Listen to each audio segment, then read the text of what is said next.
Mon cher duc Gunther Eisenborg, il me fait plaisir de vous faire parvenir quelques nouvelles de l'Elorie. Tel que vous savez, nous nous sommes installés il y a maintenant 2 mois en Elorie afin d'y établir la première baronnie. On nous promettait bien des dangers et des surprises par ici. Nous avons essuyé des attaques d'orques, d'elfes noirs, de pirates, de monstres de toutes sortes, de démons et même de borguides. Mais les pires attaques viennent malheureusement du sein même de notre groupe.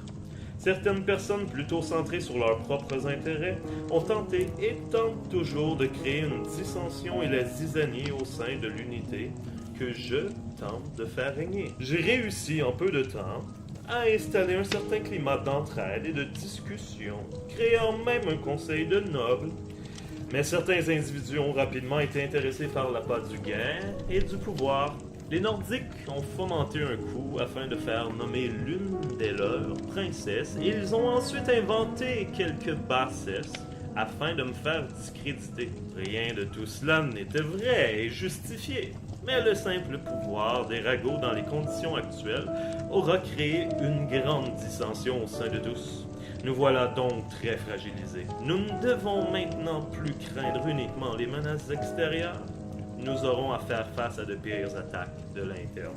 Moi qui croyais les Nordiques bien intentionnés face à l'Empire pour une fois, les voilà qui remettent déjà en question les décisions de notre cher empereur. Mais pire que tout cela encore, c'est Salorfendal. Cette famille de pacotilles tout au bas de l'échelle des nobles en Empire, qui se croient maintenant tout permis. C'était à prévoir après leurs attaques en Normandie. Ils tentent de nous soutirer davantage en Elorie. Ce prince qui a accepté de marier une nordique se trouve à être le frère du roi de Normandie. Un roi qui attaque ses propres nobles en Normandie. Maintenant, il pousse son frère à faire fi des recommandations de l'empereur et des dangers de la colonisation, en faisant des marchés avec les Nordiques, en les manipulant et en faisant croire qu'il est une marionnette afin de rassembler une force physique pour prendre tout le pouvoir ici.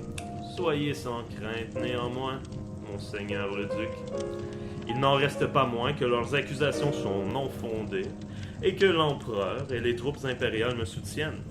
La Sainte Église chrétienne fera aussi tout en son pouvoir pour faire respecter l'ordre. Je crois aussi que l'empereur ne sera pas bien heureux d'entendre que le prince fait tout pour fragiliser le travail et les investissements de l'Empire pour coloniser l'Elorie. Les enjeux sont beaucoup trop grands. Et si ces gens ne respectent ni les lois impériales, ni la volonté de l'empereur, et encore moins les divines lois chrétiennes, alors ils mériteront le bûcher sans hésiter! Nous, Eisenborg, avons toujours été forts et respectés. Mettons toutes nos ressources de concert et finissons-en avec les bassesses des Orfendal. Victor! Préparez la suite! Sincèrement vôtre, Baron Serval Eisenborg. Nous devons quitter.